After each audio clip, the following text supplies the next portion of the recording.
সৎ বোনের পছন্দ নয় বলে মাথার সব চুল আজ কেটে দিল আমার সৎ মা। অনেক কান্নাকাটি করার পরেও আমার একটা কথাও শুনলেন না উনি। রূপবতী জিনিসটা কার পছন্দ নয়? সবাই রূপবতী তরুণী পছন্দ করেন।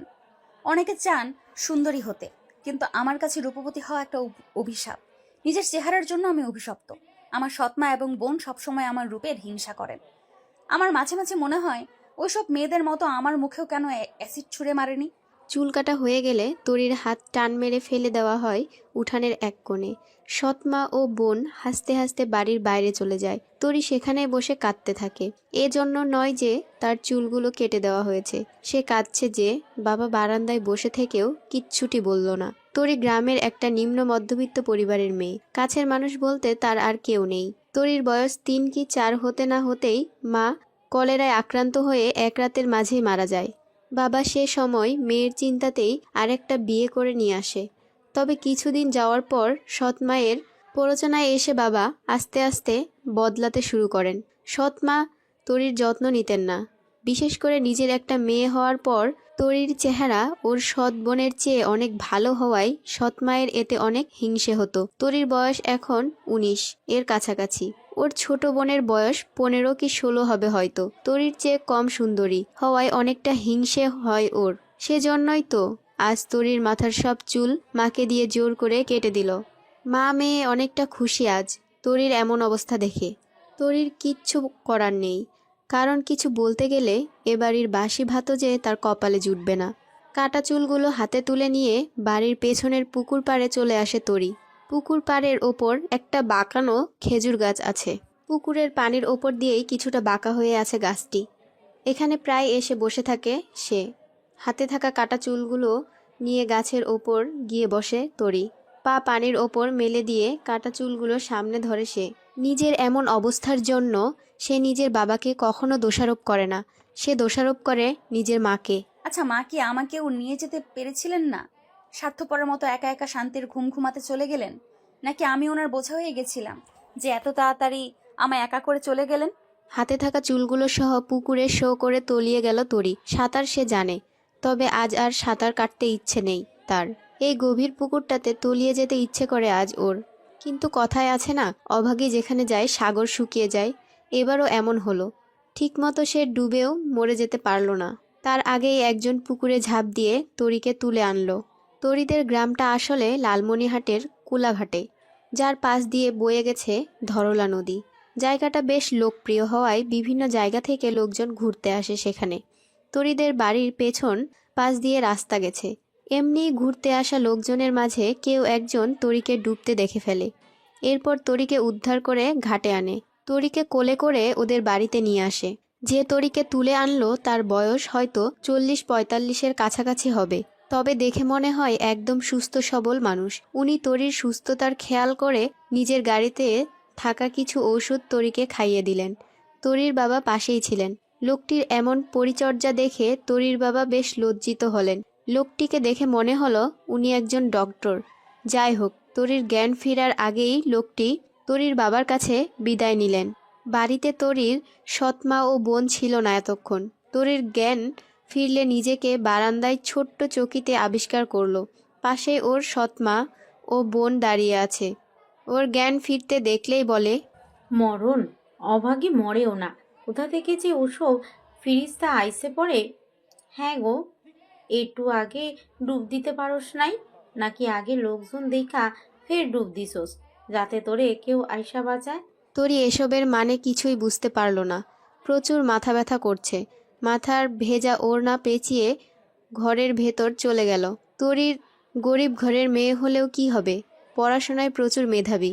পড়াশোনা ওর সৎ মা চেয়েও আটকাতে পারেনি, কারণ ছোট থেকেই বৃত্তি পাওয়াই আর এ ব্যাপারে কারো সাহায্যের প্রয়োজন পড়েনি ওর। এসএসসিতেও অনেক ভালো রেজাল্ট করেছিল। শহরের একটা নামিদামি স্কুলে পড়ার সুযোগ পেয়েছিল সে। তবে পরিবারের চাপে সে যেতে পারেনি, তাই গ্রামেই একটা কলেজে ভর্তি হয়েছে।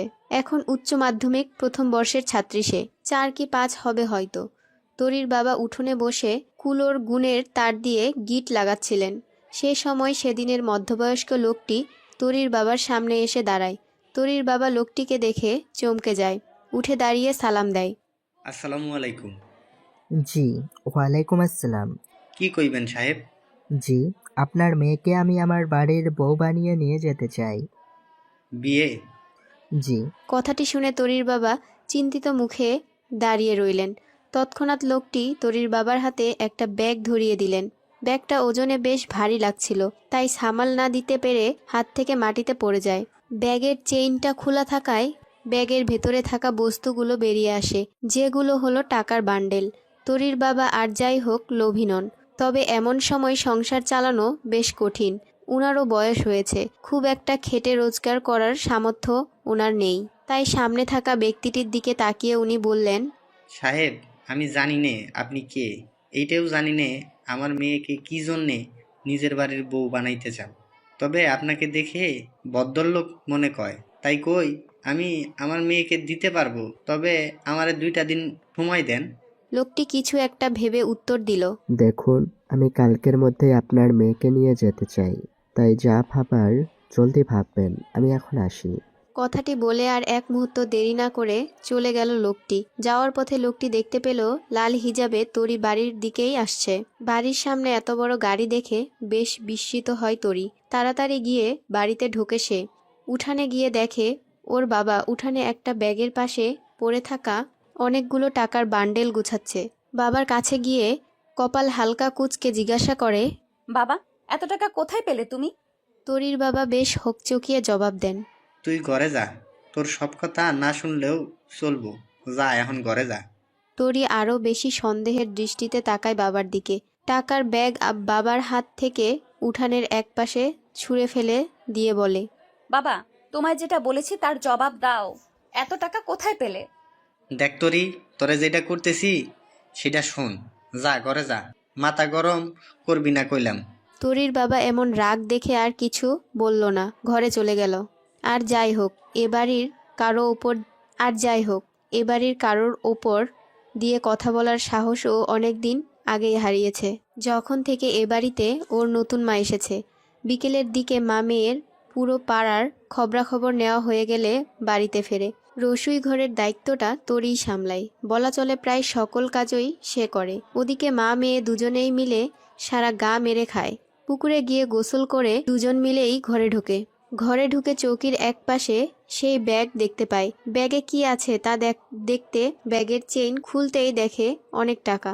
টাকাগুলো দেখে মা মেয়ে দুজনেরই চোখ বড় বড় হয়ে যায়। ব্যাগের মধ্যে হাত ঢুকিয়ে টাকার বান্ডেলগুলো নাড়তে থাকে। তরির বাবা ঘরে প্রবেশ করলেই জিজ্ঞেস করে, হ্যাঁ গো, কোথায় পেলে গো এত টাকা? চুরি চাকারি করলা নাকি লটারি লেগে গেছে? আহ, তোমরা শুরু হইয়া গেলা না?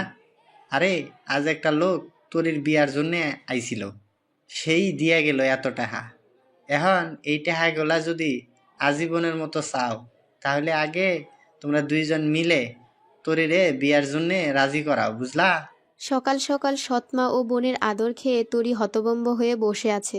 যে মহিলা কালি ওর মাথার চুল কেটে দিল, আজ সে ওর চুলের জন্য আফসোস করছে। হাতে এক বাটি পায়েস, ছানার সন্দেশ আরও কয়েক প্রকারের মিষ্টি এনে তরিকে আদুরে ভাবে খাওয়াচ্ছেন উনি। এতটা আদর তরির মনে কেমন যেন ঝড়ের আভাস দিচ্ছে। কারণ এর আগে যতবার এমন হয়েছে ততবারই কোনো না কোনো গন্ডগোল হয়েছে ওর জীবনে। খাওয়া বাদ দিয়ে সৎমাকে বলে ওঠে তরি। মা, কিছু হয়েছে? আমাকে এত আদর যত্ন করছেন? নাটকীয়ভাবে সৎমা বলে ওঠে, আর বলিস নে তোরি, আজ তোর বিয়া হইয়ে গেলে তো আর আদর করবার পারুম না, তাই জন্যে আজ তোর পছন্দের মিষ্টিগুলান খাওয়াইতে আনলাম রে। বিয়ে? কার বিয়ে? ওমা, তোর বিয়ে? কি? এমন কিছুর আশঙ্কায় ছিল তরি। অবাক চোখে তাকিয়ে আছে ওর সৎমায়ের দিকে। ওদিকে বোনও মিটিমিটি হাসছে। নিজেকে প্রচুর বোকা মনে হচ্ছে তরির। এটা ছাড়া এ বাড়িতে আর কী বা আশা করতে পারে ও? এর প্রতিরোধ কখনোই করতে পারবে না সে জানে। এটাও বোঝার বাকি নেই কালকের টাকাগুলো কিভাবে এসেছে। বাকি রইল নিজের বাবার কথা। আচ্ছা, নিজের মেয়েকে তাহলে বিক্রি করে দেওয়াটাই খুবই গর্বের ব্যাপার। সব চিন্তাভাবনা মাথা থেকে দূর করে দিয়ে তরি ওর সৎমাকে উদ্দেশ্য করে বলে, আমি কোনো বিয়ে টিয়ে করতে পারবো না। কথাটি শুনে মুহূর্তের মাঝেই ওর সৎমায়ের মুখ কালো হয়ে গেল। রাগান্বিত স্বরে বলল, বিয়ে করবি না মানে? করবো না, ব্যাস। তোমরা আমায় জোর করতে পারবে না। হুম, মরণ, তুই বিয়ে করবি না তোর ঘাড় করবে। শোন তরি, আজ তোরে বিয়ে করে নিয়ে যাবে, কোনো গন্ডগোল পাকালে তোরে জন্মের শিক্ষা দিয়ে দিব। চল মিলি। কথাগুলো শরীরে কাটার মতো বিঁধল। কিছু করার নেই। সৎ মায়ের স্বভাব সম্পর্কে খুব ভালো করে জানে। যদি ওনার কথা মতো না চলে তাহলে হয়তো তরির অবস্থা আরও খারাপ করে দিতে পারে। মন চায় পালিয়ে যেতে, কিন্তু তাও করতে পারবে না সে, কারণ অতটা সাহস ওর মাঝে নেই। আর কোথায় বা যাবে, কী বা করবে, কোথায় থাকবে? এত কিছুর মাঝে আরও একটা জিনিস ওর মাথায় ঘুরপাক খাচ্ছে। আচ্ছা, কে এত টাকা দিয়ে আমায় কিনে নিল? শেষোক্ত কথাটি মনে করে নিজের অজান্তেই চোখের কোণে জল চলে আসে তরির। পরনে বোরখা ও মাথায় হিজাব পরে নিজের ঘরে বসে আছে তরি। একটু আগেই রেজিস্টার পেপারে সাইন করলো সে। এখন চলে যেতে হবে ওর। একদম স্তব্ধ হয়ে বসে আছে সে। যাকে নিজের জীবনটা দলিল করে দিল তাকে দেখা তো দূরের, নাম জানা হয়নি। একটু পর তরির রুমে সেই মধ্যবয়স্ক লোকটি প্রবেশ করলো এবং গভীর গলায় বলল, চল, আমাদের অনেকটা পথ যেতে হবে। কারো নরম ঠোঁটের আলতো স্পর্শ কপালে সহ গালে ও হাত অনুভূত হতে লাগলে ঘুম থেকে জেগে ওঠে রূপ। ঘুম ভাঙলে দেখতে পায় তরি ওকে আষ্টে পিষ্টে জড়িয়ে ধরে আছে। তরির মুখটা রূপের মুখের সাথে একদম লেগে আছে। রূপের কিছুটা হাসি পায় তরিকে এভাবে দেখে। মেয়েটা যে আসলেই পাগলি। তারপর ভাবে, হয়তো বোনকেও এইভাবেই জড়িয়ে ধরে ঘুমায়। তরিকে নিজের কাছ থেকে ছাড়িয়ে সুন্দর করে নিজের জায়গায় শুইয়ে দেয়। চুলগুলো না থাকায় একদম বাচ্চাদের মতো লাগছে তরিকে দেখতে। রূপ চাইছে তরির কপালে ভালোবাসার পরশ এঁকে দিতে, কিন্তু সে এমন কিছুই করলো না। আবারও নিজের জায়গায় গিয়ে তরির দিকে মুখ করে শুয়ে পড়ল। বিছানার দুপাশেই বিশাল বিশাল কাচের জানালা। কাচের জানালা ভেদ করে চাঁদের রূপালি আলো তরির মুখে এসে পড়ছে। এতে ওর মুখটা দেখতে আরও আকর্ষণীয় হয়ে উঠেছে। রূপ সেদিকে তাকিয়ে ভাবনার সাগরে ডুব দিল। রূপের বাবা মা ভালোবেসেই খুব কম বয়সে বিয়ে করেছিল। তখন দুজনেই মেডিকেল স্টুডেন্ট। আসলে এত তাড়াতাড়ি বিয়ে করার কারণটাও বড় ছিল। রূপের মা প্রেগনেন্ট ছিলেন। রিশাদ চৌধুরী, রূপের বাবা, ওর মাকে ঠকাতে চাচ্ছিলেন না বলে তাড়াতাড়ি বিয়ে করে নেন। কয়েক মাস যাওয়ার পর রূপ জন্ম নেয়। তবে রূপের মা নিজের ক্যারিয়ার ঠিক করার লক্ষ্যে রূপের বাবার সাথে ঝামেলা করেন। এরপর রিশাদ চৌধুরীর অনিচ্ছা সত্ত্বেও দুজনে আলাদা হয়ে যেতে হয়। রূপের মা চায়নি রূপকে নিতে, তাই রূপ তার বাবার কাছেই বড় হতে থাকে। রিশাদ চৌধুরী নিজের ছেলেকেও ক্যারিয়ার দুটোই সমানভাবে পরিচালনা করতে থাকে। এক পর্যায়ে এসে উনি সুখের মুখ দেখেন। আস্তে আস্তে রিশাদ চৌধুরী একজন বড় ডক্টর হয়ে সাফল্য অর্জন করেন। রূপের মা আফসোস করলেও আর কোনোভাবেই রিশাদ চৌধুরীকে মানাতে পারেন না। নিজের ছেলে ও কাজ নিয়ে সবসময় বিজি থাকতেন তিনি। রূপ ছোটবেলা থেকেই বাবা মায়ের মতো প্রচুর মেধাবী, তাই তো এখন সে ঢাকা মেডিকেল কলেজে ইন্টার্নি করতে পারছে। মায়ের শূন্যতা রিশাদ চৌধুরী কখনোই উপলব্ধি করতে দেয়নি রূপকে। রূপ কখনো মায়ের কাছে যেতে চায়নি। ওর কাছে ওর বাবাই সব। সেদিন পানিতে ডুবতে দেখে তরিকে উদ্ধার করেন রিশাদ চৌধুরী। মেয়েটির মুখের দিকে তাকিয়ে একটা মায়া ও স্নেহের অনুভূতি জাগে। তাই 4-5 দিন ধরে ওর সব খবরাখবর নিয়ে সোজা বিয়ের প্রস্তাব নিয়ে আসেন। উনি ইচ্ছে করে টাকাগুলো নিয়ে এসেছিলেন যাতে তরিকে নিজের বাড়ির বউ বানানোর কোনো সংশয় না থাকে, এবং এ সংশয় কেটে গেলে যখন রেজিস্ট্রি পেপারে তরি সাইন করলো। ভাবনার ঘরে কখন যে ঘুমিয়ে পড়ছিল রূপ তার ঠিক নেই। মুখে পানি ছিটা পড়ায় চোখ টিপে টিপে ঘুম ভাঙল ওর। ব্যাপারটা কিছুটা বিরক্তির হলেও সেটাই আবার তরিকে দেখে ভালো লাগায় পরিণত হলো। হাসি মুখে তরির দিকে চেয়ে মুচকি হেসে দিয়ে বলল, সকাল সকাল পানি ছিটিয়ে ঘুম ভাঙাচ্ছেন যে? আপনার হাত দিয়ে কি ডাকতে পারলেন না? রূপের হাসি দেখে তরির কেমন অবাক লাগে। কি অদ্ভুত মানুষটা, সব সময় শুধু হাসে। কাল রাত থেকে একটা কথাও কি না হেসে বলেছে? রূপ হাতের তুড়ি বাজিয়ে বলল, কি হলো? কোন রাজ্যে ভাসলেন রূপের তরী? না না, আসলে ভাবলাম আপনাকে ছুঁয়ে কিভাবে ডাকবো, মানে। রূপ এবার জোরে জোরে হেসেই চলেছে। তরি ভাবছে পাগল হয়ে গেল নাকি লোকটা।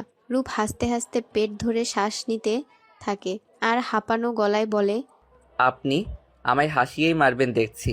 ও মোর খোদা, তুমি কি শুনছো রূপের তরি কি বলছে? আমায় নাকি হাত দিয়ে ছুঁয়ে ডেকে দিতে লজ্জা। হা হা হা। কেন? আমি কি করলাম?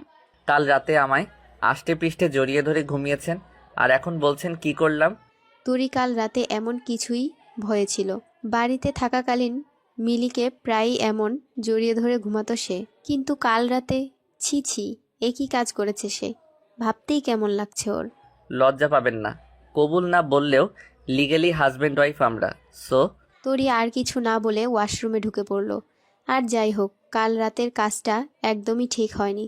তরি ভেবেছিল রূপ ওকে কিছু করবে, তবে উল্টে ও নিজেই এমন কাণ্ড করে বসেছে। বেসিনের আয়নায় মুখটা দেখছে সে। আচ্ছা, এই রূপের কারণেই কি এত কিছু? সবাই তাহলে রূপের পাগল? মনের ভেতরটা কেউই দেখল না। ওয়াশরুমের দরজায় নক করার আওয়াজ হলে তাড়াতাড়ি দরজাটা খুলে দেয় তরি। অমনি রূপ হাসি মুখে বলে, আপনার হয়ে গেলে নিচে চলে যান, ব্রেকফাস্টের জন্য বাবাও বসে আছেন, আমি ফ্রেশ হয়ে আসছি। তরি ওয়াশরুম থেকে বেরিয়ে এলে রূপ ভেতরে ঢোকে। একটা জিনিস তরির খুব ভালো লেগেছে। রূপের চেহারায় সবসময় হাসিটা বজায় থাকে, যেন হাসিটা ওর মুখের জন্যই তৈরি। মাথাটা বেবি পিঙ্ক হিজাবে আটকে নিচে চলে যায় তরি। বিশাল আকারের ডাইনিং টেবিলের এক প্রান্তে বসে আছেন রিশাদ চৌধুরী। তরিকে আসতে দেখে বললেন, এখানে বসো তরি। সামনের চেয়ারটি দেখিয়ে তরিও বাধ্য মেয়ের মতো বসে পড়ে। সাথে সাথে একজন সার্ভেন্ট এসে তরির সামনে থাকা প্লেটে ব্রেকফাস্ট দিয়ে যায়। রিশাদ চৌধুরী আবারও বললেন, তোমার সাথে আমার পরিচয়টা হয়নি, কিন্তু আমার মনে হয় রূপ জানিয়েছে আমি কে। আমি তোমার শ্বশুর। তবে তোমার যা ভালো লাগে তাই বলেই আমায় ডাকতে পারো, যেমন ধরো বাবা, আব্বু, আব্বা।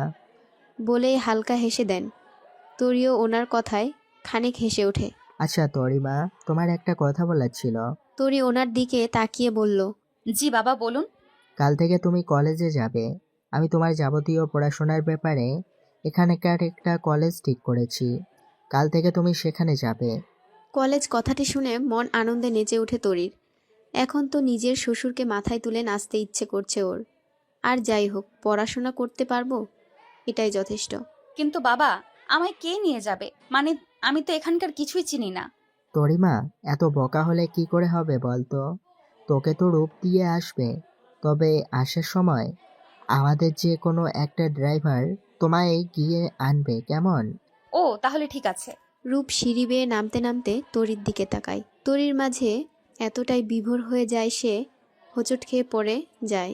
হালকা মাজায় ব্যথা পায় সে। তরি ব্যাপারটা দেখে প্রথমে হেসে ওঠে এবং বলে, রাস্তা দেখে চলা উচিত। রুমে যাওয়ার পর একা থাকায় নাচানাচি শুরু করে দেয় তরি।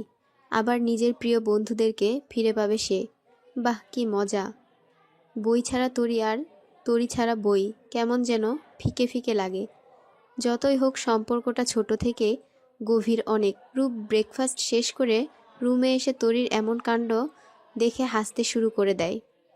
তরি তখন বুঝতে পারল রূপ দরজার পাশে দাঁড়িয়ে আছে। ওর কান দিয়ে ধোঁয়া বেরোতে শুরু করলো। ইস রে, আবারও ওনার সামনে কি করলাম আমি? তবে উনি না খেয়ে রুমে এলেন যে? আচ্ছা, আপনি না খেয়ে চলে এলেন যে? না খেয়ে কোথায় এলাম? খেয়েই তো এলাম। এত তাড়াতাড়ি? আমি একজন ডক্টর, এবং একজন ডক্টরের অনেক টাইম মেনটেন করে চলতে হয়। খাওয়ার বিষয় থেকে শুরু করে আমি সকল কাজ তাড়াতাড়ি করে করতে পছন্দ করি। ও। বিছানার উপর এতক্ষণ বসেছিল তরি। ঘুম থেকে ওঠার পরপরই কিছুটা শরীর খারাপ লাগছিল ওর। এখন ব্যাপারটা আরও বেশি খারাপ লাগছে। মাথা ব্যথা করছে খুব। বিছানা ছেড়ে উঠে গিয়ে সেলফের ওপর থাকা ওষুধের বক্স থেকে একটা নাপা এক্সট্রা খেয়ে নেয়। রূপ তরির একটা জিনিস খেয়াল করেছে, তবে বলতে পারছে না।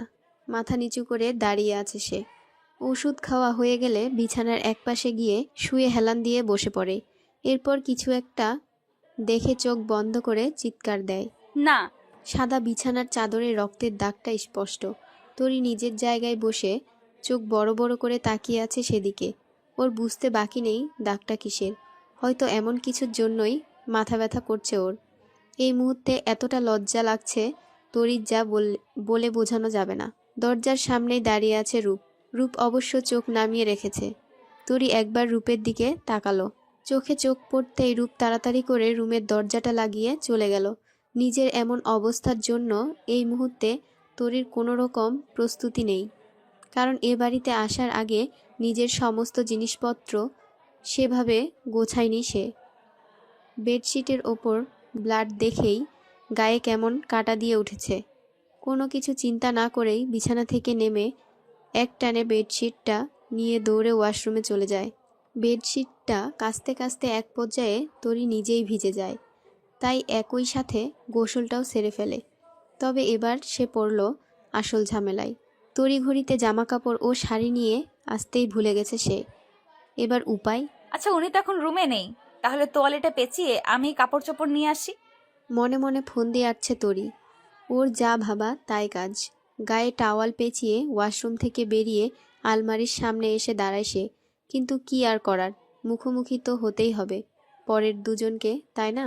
স্যানিটারি ন্যাপকিন এর প্যাকেট হাতে দরজা খুলে রুমে প্রবেশ করে রূপ। রুমে ঢোকার পর তরিকে এমন অবস্থায় দেখে চিৎকার দেয়। তরিও রূপকে খেয়াল করার পর জোরে চিৎকার দেয়। এরপর ন্যাপকিনের প্যাকেটটা ফ্লোরে ফেলে দিয়ে নিজের রুম থেকে দৌড়ে বেরিয়ে আসে রূপ। লাইফে ফার্স্ট টাইম ওর সাথে এমন কোনো ঘটনা ঘটল। তরি আলমারির সামনে একদম স্ট্যাচু হয়ে দাঁড়িয়ে আছে। কাল থেকে ওর সাথে কী সব আজব আজব ঘটনা ঘটছে। তবে আজ তো তরির ইচ্ছে করে ব্যালকনি থেকে ঝাঁপ দিতে, কিন্তু পরনে তোয়ালে থাকায় সেটা পারল না। রূপের এই কাজটা তরির খুবই ভালো লেগেছে। হয়তো রূপও জানতো ওর এমন কিছুর প্রস্তুতি নেই এই মুহূর্তে, তাই হয়তো সঙ্গে সঙ্গে ন্যাপকিন নিয়ে এলেন। একটা মুচকি হেসে ফ্লোরে পড়ে থাকা ন্যাপকিনের প্যাকেটটি হাতে তুলে জামাকাপড় নিয়ে আবারও বাথরুমে চলে যায় সে। রুমের বাইরে প্রায় অনেকক্ষণ দাঁড়িয়ে আছে রূপ। ভেতরে ঢুকতে এখন অনেকটা লজ্জা করছে ওর। যাই হোক, এমন কিছু হবে ভাবতে পারেনি। রুমে যাবে যাবে করেও যাচ্ছে না, কিন্তু রূপ একটা কথা চিন্তা করলো। যা হবার হয়েছে, আমারই তো বউ, এতে সমস্যা কোথায়? এটা ভেবেই দরজার লকের দিকে হাত বাড়ায়। অমনি ভেতর থেকে কেউ একজন দরজাটা খুলে দেয়। নীল রঙের থ্রি পিস ও সাদা ওড়নাটি মাথায় জড়ানো, চোখে মুখে বিন্দু বিন্দু জলের ফোঁটা লেগে আছে। সে কারণে তরির চেহারাটা আরও আকর্ষণীয় ও নেশা ধরানো লাগছে। রূপ মলিন চেহারায় তরি দেখে যাচ্ছে। নামটাও ভুল দেয়নি তরিকে। আসলেই এ হলো এক রূপের তরি। আজ পর্যন্ত কল্পনার জগতে ভেবে আসা সকল পরীদের রানী এই তরি। তুড়ি বাজানোই রূপ ভাবনার জগৎ থেকে বাস্তব জগতে ফেরে রূপ। ধন্যবাদ আপনাকে রূপ কিছুটা কপাল কুঁচকে তরিকে বলল, ধন্যবাদ। আমার সমস্যাটা বোঝার জন্য। তো এতে ধন্যবাদ দেওয়ার কি আছে? আমি এমনিতেও এমন সব ছোট ছোট কাজ করে থাকি। কোমরে হাত রেখে বুক ফুলিয়ে বলল রূপ। তরি হেসে দিল। এদিকে হৃদয় জুড়ানো হাসি। তরির হাসি দেখে রূপের পালস রেট বেড়ে যাচ্ছিল। এতটা সুন্দর করেও যে কেউ হাসতে পারে তা তরিকে না দেখলে বুঝতই না সে। আচ্ছা হয়েছে, আর শুনুন, এভাবে হাসবেন না প্লিজ। করুণভাবে তরিকে বলল রূপ। তরি ঠোঁট উল্টে চোখ গোল গোল করে ঘুরিয়ে বলল, কেন, হাসলে কি আপনার কানের সমস্যা হবে? রূপ মনে মনে উত্তর দিল, তুমি কি করে বুঝবে আমার রূপের তরি? ওভাবে হাসলে যে হৃদস্পন্দন বেড়ে যাচ্ছে, এরপরের বার মরেও যেতে পারি। বুকের বাঁ পাশে হাত রেখে কথাগুলো মনে মনে বলছিল রূপ। তরির কণ্ঠে আবারও চোখ মেলে তাকায়। আপনি কি এখানেই দাঁড়িয়েছিলেন? হুম। কি? না মানে মাত্রই তো আসলাম, আমি তো নিচে ছিলাম। সত্যি তো?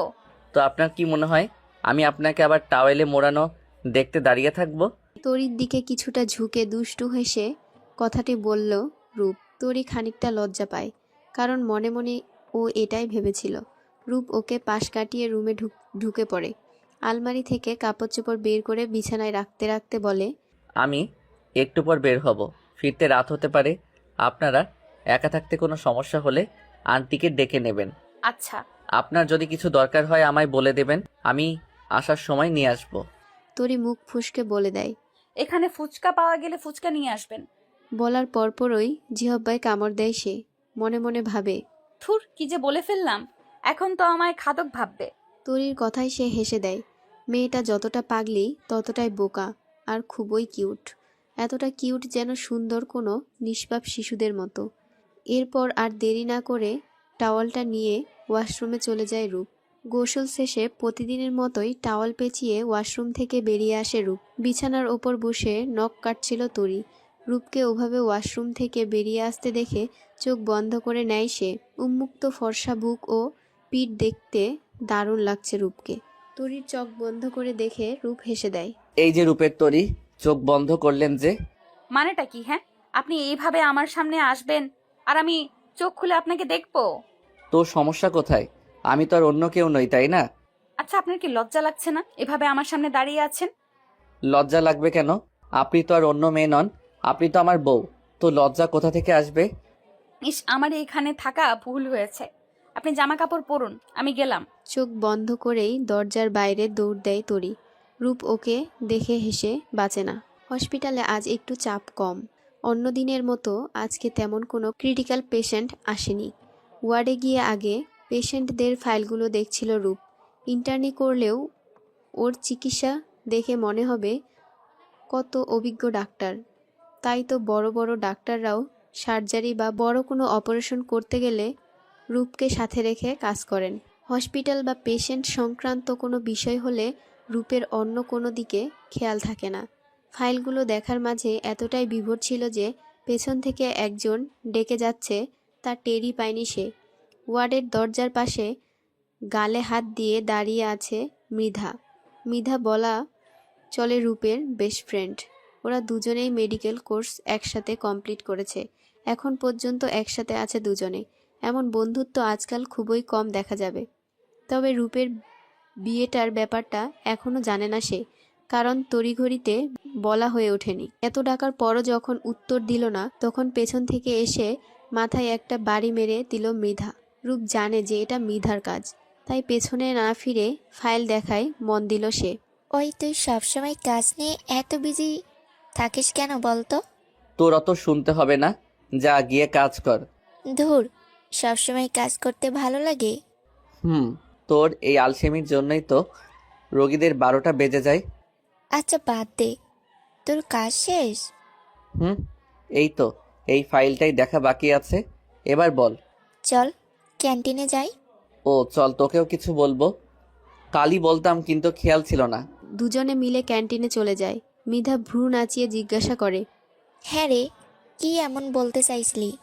নাকি না জানিয়ে বিয়ে টিয়ে করে ফেললি? কথাটি বলে হাসতে থাকে মৃধা। রূপ কিছুটা ঘাবড়ে আছে, কারণ এ কথা যদি মৃধা জানে তো ওকে একবারে মেরে কিমা বানিয়ে দেবে। ভয়াত্ম কণ্ঠে বলে। কাল আমি বিয়ে করেছি। মৃধা কথাটি শুনে আরও জোরে জোরে হাসতে থাকে।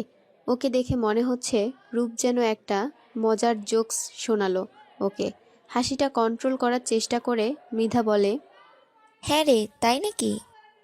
আমিও তো কাল হানিমুন থেকে ফিরেছি। আবারও হাসতে থাকে সে। এরপর রূপ ওকে একটা ধমক দিয়ে চুপ করিয়ে দেয়। এর পুরো ঘটনা খুলে বলে। মৃধা মনোযোগ দিয়ে শোনার পর রূপের দিকে অগ্নি দৃষ্টিতে তাকায়। নিজের চেয়ার ছেড়ে রূপের পিঠে দুমদাম করে কিল দিতে থাকে। ওকে না জানিয়ে বিয়ের ফল পাচ্ছে হয়তো রূপ। এরপর বিয়ের ট্রিট হিসেবে একটা রেস্টুরেন্টে ঢুকে এক গাদা খাবার অর্ডার করে তবেই শান্ত হয়।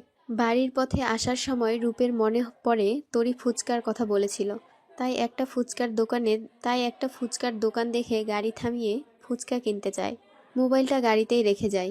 এদিকে রূপের মোবাইলে বারবার কল এসে যাচ্ছে। ফুচকা কিনে গাড়িতে ঢোকার পর দেখে ফোন বাজছে।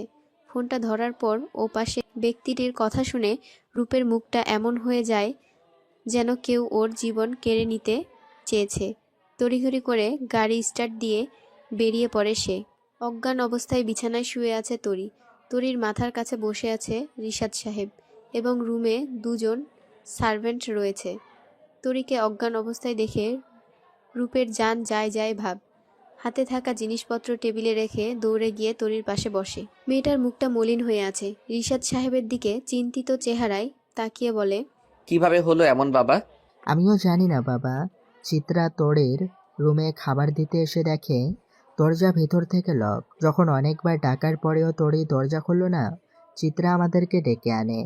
এরপর দরজা ভেঙে দেখি ও ব্যালকনির দরজার সামনে অজ্ঞান হয়ে পড়ে আছে। তারপরই তো তোকে ফোন করলাম। কিন্তু এমন কিভাবে হলো? আমি তো কিছুই বুঝতে পারছি না।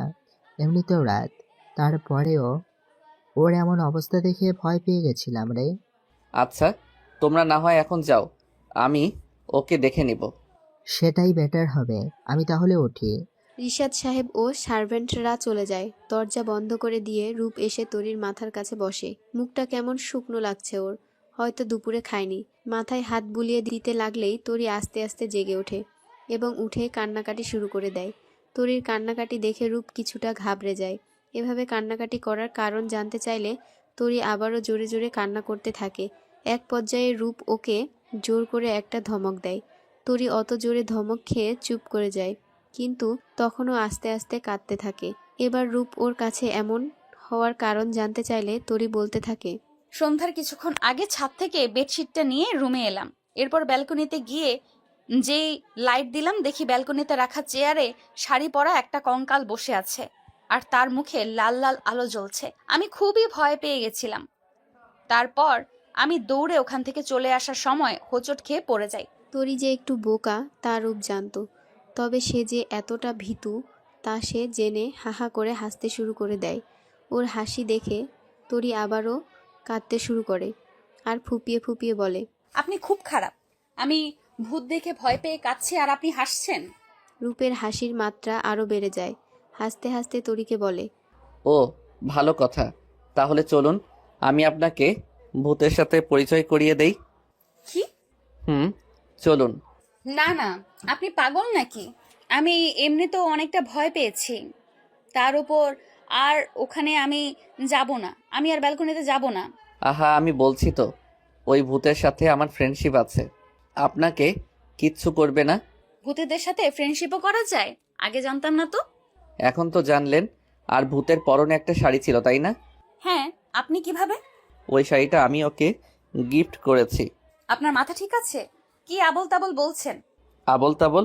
তাহলে চলুন, সব বুঝতে পারবেন। তরি যেতে না চাইলেও রূপ ওকে জোর করে টেনে ব্যালকনিতে নিয়ে যায়। এখনও কঙ্কালটাকে ওখানে বসে থাকতে দেখে কান্না শুরু করে দেয় তরি। মিট মাই ফ্রেন্ড কঙ্কাল রানী। এবং কঙ্কাল রানী, এটা আমার ওয়াইফ রূপের তরী। সো এখন বলুন কেমন লাগলো আমার ফ্রেন্ডকে? তরি একবার রূপের দিকে তাকায় আর একবার কঙ্কালটির দিকে তাকিয়ে কপালে ভাঁজের রেখা ফেলে বলে, তার মানে এটা? জি হ্যাঁ রূপের তরী, এটা কোনো ভূত নয়, এটা একটা সাধারণ কঙ্কাল, তবে আমার কাছে অসাধারণ। এই কঙ্কালটি দিয়েই মেডিকেল কোর্স শেষ করেছি আমি।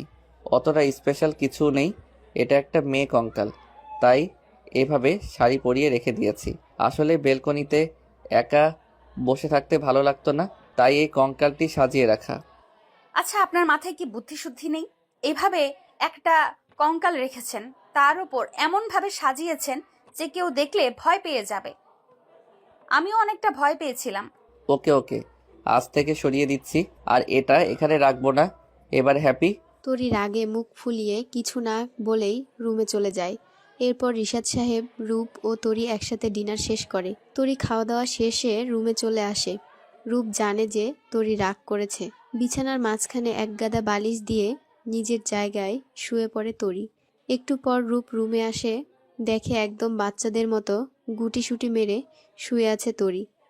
দরজাটা লাগিয়ে রূপও নিজের জায়গায় গিয়ে শুয়ে পড়ে। মাঝরাতের দিকে দাঁত কড়মড় করার আওয়াজে রূপের ঘুম ভেঙে যায়। এমনিতেও ওর ঘুম খুব হালকা। ল্যাম্পের সুইচটা দিয়ে পাশে তাকায় রূপ, দেখে তরি ঠান্ডায় কাঁপছে। ওর মাথায় হাত দিয়ে দেখে গা গরমে পুড়ে যাচ্ছে। রূপ মনে মনে চিন্তা করলো, পাগলি তাহলে আসলেই অনেক ভয় পেয়েছে, নইলে এত জ্বর আসতো না। এরপর রূপ উঠে গিয়ে একটা বাটিতে পানি ও নিজের রুমাল নিয়ে আসে এবং সেগুলো দিয়ে তরির কপালে জলপট্টি দিতে থাকে। এভাবে সারা রাত তরির মাথার কাছে বসে সব কিছুই করে, জ্বর কমানোর জন্য যা যা করতে হয়। তখন তরির জ্বর কমে গেলে এক পর্যায়ে তরির পাশেই ঘুমিয়ে পড়ে রূপ। সকালবেলা তরি ঘুম থেকে উঠে দেখে রূপ ওকে জড়িয়ে ঘুমিয়ে আছে। রূপকে ওভাবে দেখে তরি কিছুটা ভয় পেয়ে যায়। রূপ ওকে খারাপ কিছু। তরি তাড়াতাড়ি করে বিছানা ছেড়ে উঠে একটা চিৎকার দেয়। তরির চিৎকার শুনে রূপের ঘুম ভেঙে যায়। ধরফরিয়ে ঘুম থেকে উঠে তরিকে জিজ্ঞাসা করে, আপনি ঠিক আছেন? ঠিক আছেন মানে? আপনি আমায়... কি আপনাকে? আপনাকে তো আমি ভালো মানুষ ভেবেছিলাম, কিন্তু আপনি যে এমন তা জানতাম না। ছি! আমি কি করেছি বলবেন তো? আপনি আমাকে ওভাবে, আমার তো বলতেও লজ্জা লাগছে। দেখুন, আপনি হয়তো ভুল কিছু নিয়ে কথা বলছেন। আমি নিজের চোখে দেখেছি, আর আমি ভুল বলবো? তবে এটা নিয়ে ও শিওর কোনো খারাপ কিছু সে করেনি তরির সাথে। হয়তো তরির পাশে ঘুমিয়ে যেতে পারে, কারণ রাত জাগা হয়েছে কাল। দেখুন, আপনি আমার থেকে 10 হাত দূরে দূরে থাকবেন। এসব নিয়ে কোনো ঝামেলা না করাই ভালো বলে মনে হয় রূপের, তাই হাসি মুখে জবাব দেয়। ঠিক আছে, এখন ফ্রেশ হয়ে রেডি হয়ে নিন। আপনার কলেজে আজ প্রথম দিন। কথাটি বলে বিছানা ছেড়ে উঠে যায় রূপ। রূপের এমন জবাবের প্রতি উত্তরে কি বলা উচিত তরির তা সে জানে না, তবে ওর কাছে মনে হয় মানুষটা খুব অদ্ভুত। এখন যেহেতু তরি ওকে বলে দিয়েছে দূরে দূরে থাকতে, সেহেতু আর কোনো চিন্তা নেই। এখন কলেজ যাওয়ার প্রস্তুতি নিতে হবে ওকে। ফ্রেশ হয়ে সকালের নাস্তা শেষ করে রুমে আসে তরি। একটা বেবি পিঙ্ক কালারের লং থ্রি পিস এবং সাদা হিজাব মাথায় আটকে কাঁধে ব্যাগ ঝুলিয়ে বাইরে আসে তরি। গাড়ির সামনে হেলান দিয়ে থাকা রূপ কালো জিন্স, হালকা গোলাপি শার্ট পরেছে, চোখে সানগ্লাস ও হাওয়ায় উড়তে থাকা সিল্কি চুলগুলো, সব মিলিয়ে আজ রূপকে অসাধারণ লাগছে দেখতে। তরি রূপের দিকে একবার তাকিয়ে অন্যদিকে চোখ ঘুরিয়ে নেয়। তরিকে দেখে রূপ একটা মুচকি হাসে। গাড়ির সামনের সিটের দরজাটা খুলে দেয় তরির জন্য। তরি সেদিকে না গিয়ে পেছনের সিটের দরজাটা খুলতে থাকে, কিন্তু দরজাটা খুলতে অক্ষম হয় সে। তাই উপায় না পেয়ে রূপের পাশের সিটেই বসতে হয় ওকে। মুখ ফুলিয়ে বসে আছে তরি। রূপ সেদিকে একবার খেয়াল করে গাড়ি স্টার্ট করে দেয়। গাড়িতে কেউ আর কারো সাথে কথা বলছে না। রূপ এমন একজন যে শুধু তার প্রিয়জনদের সাথেই দু একটা কথা বেশি বলে, নইলে প্রয়োজন ছাড়া সে খুব একটা কথা বলে না। এমনিতে সে খুবই নরম মনের মানুষ, ছেলে হলেও খুবই ইমোশনাল সে। তবে হাসিটা কখনোই যেন তার চেহারা ছেড়ে যায় না, সবসময় হাসির ছাপ ওর মুখেই লেগে থাকে। হাসিটা ছাড়া যেন অসম্পূর্ণ রূপ। কিছুক্ষণ পর ওরা কলেজের গেটের সামনে এসে পৌঁছে। গাড়িটা পার্ক করে দুজনেই নেমে পড়ে গাড়ি থেকে। কলেজের ভেতরে ঢুকতে গেলে তরির সাথে রূপও যায়। এটা দেখে তরি বলে, কি ব্যাপার, আপনি কেন আসছেন? কেন আবার? আপনার ক্লাসরুম ও বাকি সবকিছু বুঝিয়ে দেই, চলুন। আমি গ্রামের মেয়ে, তবে পড়ালেখা তো জানি, তাই না? আমি নিজে দেখেও চিনে নিতে পারবো। কিন্তু আপনি? কোনো কিন্তু না, আপনি যান। রূপের মুখটা শুকিয়ে যায় এবং বলে, ঠিক আছে। এটা বলার পর রূপ সেখান থেকে চলে আসে। তরি একটা লম্বা নিঃশ্বাস ফেলে সামনের দিকে হাঁটা দেয়। কলেজটা এতটা বড় ও গোলকধাঁধার মতো যে তরি কিছুতেই কিছু বুঝে উঠতে পারছে না। রূপকে যেতে বলে এখন ও নিজেই বিপদে পড়েছে বলে মনে হচ্ছে। কয়েকজন মেয়েকে দাঁড়িয়ে থাকতে দেখে সেখানে যায় তরি। আসসালামু আলাইকুম আপুরা, আমাকে একটা হেল্প করবেন প্লিজ? আমি কলেজে আজ নতুন, আমার ক্লাসরুমটা খুঁজে পাচ্ছি না, একটু দেখিয়ে দেবেন আমায়? মেয়েগুলো তরির দিকে তাকিয়ে একবার পরস্পরের দিকে তাকায় এবং সবাই মিলে হাসি মুখে বলে, হ্যাঁ হ্যাঁ অবশ্যই, চলো চলো। বলে তরিকে নিয়ে যায় ক্লাসরুমের দিকে। দোতলার একবারে শেষের রুমটায় গিয়ে পৌঁছে ওরা। তরিকে ভেতরে ঢুকতে বলে ওরা চলে যায় সেখান থেকে। তরি ওদের কথা মতো ক্লাসের ভেতরে ঢুকে পড়ে, কিন্তু পেছন থেকে কেউ তরির হাত টান দেয়। এতে পড়ে যেতে নিলে কেউ ওকে ধরে ফেলে। যে ব্যক্তিটি ওকে ধরেছে তার দিকে তরির এক দৃষ্টিতে তাকিয়ে রয়েছে, কারণ সে রূপ। তরির চোখের সামনে বা হাত দিয়ে তুড়ি বাজায়, এতে তরি কিছুটা লজ্জা পায় ও ভাবে তাকিয়ে থাকার জন্য। কিছুটা রেগে রূপকে প্রশ্ন করে, এভাবে কেন টান দিলেন? আমার হাতে খুব লেগেছে। ইস, আপনাকে এখানে কারা নিয়ে এলো? সে কি কথা, এটা তো আমার ক্লাসরুম। কয়েকটা মেয়ে আমায় এখানে দিয়ে গেল, কিন্তু আপনি এখনো যাননি। আমি যাব কি না যাব আপনাকে ভাবতে হবে না। অ্যান্ড বাই দ্য ওয়ে, আপনার ক্লাসরুম নিচতলার শেষের রুমটা, এটা নয়। কি? হ্যাঁ, ওই মেয়েগুলো হয়তো আপনার সাথে মজা করেছে। হতেও পারে। রূপ ও তরি রুমটার সামনে দাঁড়িয়ে কথা বলছিল। একটু পরই রুম থেকে 4-5 জন ছেলে বেরিয়ে যায়। ছেলেগুলোকে দেখে মনে হয় খুব একটা সুবিধার নয়। এদের রুম থেকে চলে যাওয়ার দেখে তরির চোখ বড় বড় করে তাকিয়ে আছে। তরির এখন বুঝ আসলো কেন মেয়েগুলো ওকে এখানে রেখে গিয়েছিল। রূপের দিকে তাকিয়ে ছলছল চোখে বলে, সরি। কেন? আমি চলে গেলে ভালো হতো, তাই না? দয়া করে ওভাবে বলবেন না, আমার ভুল হয়ে গেছে, মাফ করে দিন প্লিজ। এভাবে বললে করব না। আমার একটা শর্ত আছে। কি শর্ত? আমার বন্ধু হতে হবে। ও, এই শর্ত? আমি তো রাজি। তরি আগে হাত বাড়িয়ে দেয় রূপের দিকে। রূপ আস্তে করে তরির কোমল হাতটি ধরে একসাথে ক্লাসের সামনে এসে দাঁড়ায়। তরি রূপের দিকে হাসি মুখে তাকিয়ে বিদায় দিয়ে ক্লাসরুমে ঢুকে পড়ে। তরির রুমে ঢুকে গেলে রূপও চলে আসে সেখান থেকে। এটা ভেবে এসে খুবই খুশি। আর যাই হোক, ফ্রেন্ডশিপ তো হলো। এখন নিজের কাছে নিজেই খারাপ লাগছে তরির। কত কথা আজ সকালে শুনালো সে, মনে মনে বলছে। যদি আজ উনি চলে যেতেন তাহলে আমি আর নিজের মাঝে ফিরতে পারতাম না। ক্লাসরুমে ঢোকার পরে সে দেখে তখনকার মেয়েগুলো। আপনারা তো খুব বজ্জাত দেখছি।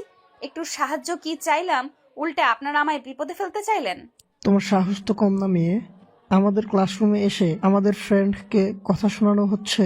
কথাগুলো শুনে তরির রাগ হয়ে যায়, সাথে সাথে জবাব দেয় সে। ও, সাহায্য চাইলে আমাকে ভুলভাল জায়গায় দেখাবে আর আমি মনে হয় তার সেবা করব। যা করেছি বেশ করেছি, পরের বার আমার সাথে এমন কোনো মজা করলে আবারও বলবো। আসছে কোন নাটের গুরু। ছেলেগুলোকে দেখে মনে হচ্ছে পারলে তরিকে চিবিয়ে খায়, কিন্তু কিছু করার আগেই রুমে স্যার ঢুকে পড়ে। তরি তাড়াতাড়ি সামনে একটা সিটে বসে পড়ে। মনোযোগ দিয়ে পুরো ক্লাসটা করার পর ক্লাসরুম ছেড়ে চলে আসতে নেয় তরি। তখনই ওই মেয়েগুলো তরিকে চেপে ধরে। ওদের মাঝে একটা মেয়ে বলে ওঠে, খুব তো বড় বড় কথা বলছিলি, তোর সাহস কি করে হয় আমাদের মুখের উপর কথা বলার? জানিস আমি কে? আমার বাবা এই কলেজের ফাউন্ডার। তোর কি হাল করতে পারি তা তোর জানা নেই। এখন চল, চুপচাপ ক্ষমা চা। তরি কিছু একটা ভেবে মেয়েটিকে সরি বলে রুম থেকে বেরিয়ে এলো। রূপ ওদের ড্রাইভারকে বলেছিল ওকে নিয়ে আসতে, তরিকে নিতে, তাই আগে থেকেই তরির জন্য গাড়ি এসে রয়েছে। তরি সকাল সকালেই বাড়ি ফিরে। সন্ধ্যায় বাড়ি ফেরার পর বাড়ির ভেতরে পুরোটা ফুল দিয়ে সাজানো দেখে রূপ অবাক। দেখা যায় রিশাদ সাহেব এইসব কিছুর দিক নির্দেশনা দিচ্ছেন। বাবার কাছে গিয়ে রূপ হাসি মুখে জিজ্ঞাসা করে, এসব কি হচ্ছে বাবা? কোনো পার্টি বা অন্য কোনো ফাংশন? আমি তো জানি না। আসলে ভাবলাম তোরির আর তোর বিষয়টা তো হলো, তাও আবার তুই ছিলি না, আর তোদের বিয়েটা পড়ানো বাকি ছিল, তাই আর কি আজ ভাবলাম বাকি কাজটা সেরে ফেলি। কিন্তু বাবা, তুমি তো চেয়েছিলে বিষয়টা পরে করতে, তাহলে হঠাৎ আজ? পরে কি হবে না হবে তার তো কোনো কিছুই বুঝতে পারি না, তাই না? তাই ভাবছি জলদি জলদি সব সেরে ফেলাটাই বুদ্ধিমানের কাজ হবে। ঠিক, কিন্তু তোরই জানে। আরে ওই কি? আরে ও তো জানে না, তবে তুই বল, সেটাই বেটার হবে। ওকে। এই বলে সিঁড়ি বেয়ে নিজের রুমে চলে যায় রূপ। দরজার নক করার পর ভেতর থেকে আওয়াজ আসে। জি আসুন। রুমে ঢুকে রূপ তরিকে বিছানায় বসে বই পড়া অবস্থায় পায়। আজকে ফুচকা আনেননি? সরি, একদম ভুলে গেছি। তবে হ্যাঁ, কাল শিওর নিয়ে আসবো। ও হ্যাঁ, নতুন কলেজ কেমন লাগলো? আর কলেজ থেকে কখন এসেছেন? অনেক ভালো লাগলো। আর বাড়ি ফিরেছি সে তো অনেক আগেই। বুঝলাম। আজ বাড়িতে কি হচ্ছে তা কি জানেন? কই না তো, কিছুই তো জানি না।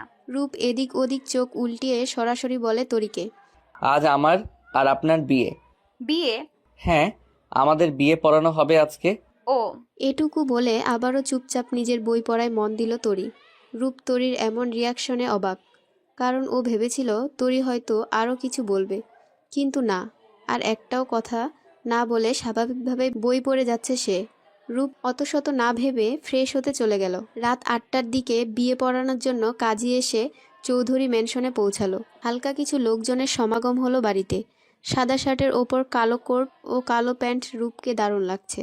নিজেকে পারফেক্ট লাগছে কিনা তা আয়নায় দেখছে রূপ। এর মাঝে ওয়াশরুম থেকে বেরিয়ে এলো তরি।